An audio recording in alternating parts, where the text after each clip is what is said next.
স্বাধীনতা দিবসের মাসে দেশের জাতীয় পতাকার রঙের সাথে মেলবন্ধন রেখে কিছু সবজির উপকারিতা বলবো আজ। প্রথমে আসি গাজরের কথায়। জাতীয় পতাকার গেরুয়া রং হলো ত্যাগের প্রতীক। এই রঙের গাজর শুধু রঙের দিক থেকে আকর্ষণীয় নয়, এর গুণও রয়েছে অসীম।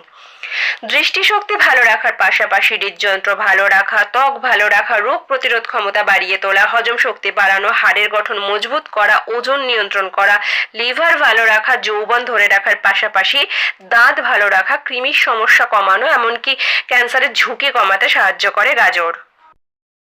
তবে অতিরিক্ত পরিমাণে গাজর খেলে গাজরে থাকা বিটা ক্যারোটিন আপনার ত্বকের রং পরিবর্তন করতে পারে, হতে পারে অ্যালার্জির সমস্যা, এমনকি আপনার হজম কার্যেও ব্যাঘাত ঘটতে পারে।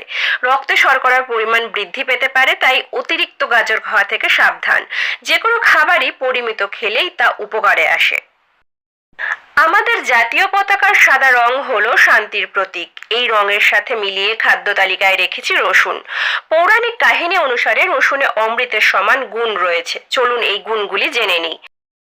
রোগ প্রতিরোধ ক্ষমতা বাড়ানোর সাথে সাথে ক্যান্সার সহ হৃদরোগের ঝুঁকি কমানো, মস্তিষ্কের কার্যক্ষমতা সহ হজম শক্তির বৃদ্ধি করা, হাড় মজবুত রাখার মতো গুণ রয়েছে রসুনে। এছাড়াও ভিটামিন বি6, রাইবোফ্লাভিন, অ্যালিসিনের মতো সালফার যৌগ উপস্থিত রয়েছে রসুনে। শরীরের অতিরিক্ত কোলেস্টেরল নিয়ন্ত্রণ সহ ব্লাড সুগার এবং ওজন নিয়ন্ত্রণ করা, শরীর থেকে বিষাক্ত বর্জ্য পদার্থ বের করে দিতে সাহায্য করে রসুন। তবে অতিরিক্ত পরিমাণে রসুন খেলে মুখে দুর্গন্ধ হওয়া সহ অতিরিক্ত ঘাম হওয়া, পেটের সমস্যা হওয়া, রক্ত পাতলা হয়ে যেতে পারে। জাতীয় পতাকার সব থেকে নিচে থাকা সবুজ রংটি হলো প্রগতির প্রতীক। সবুজের তালিকায় রেখেছি মটরশুঁটিকে।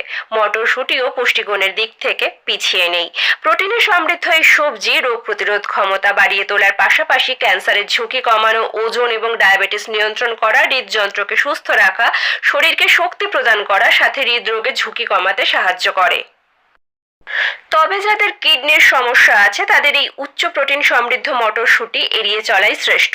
এছাড়াও যাদের আলসার, ডায়রিয়ার মতো সমস্যা আছে তারাও মটরশুঁটি খাওয়া থেকে বিরত থাকুন।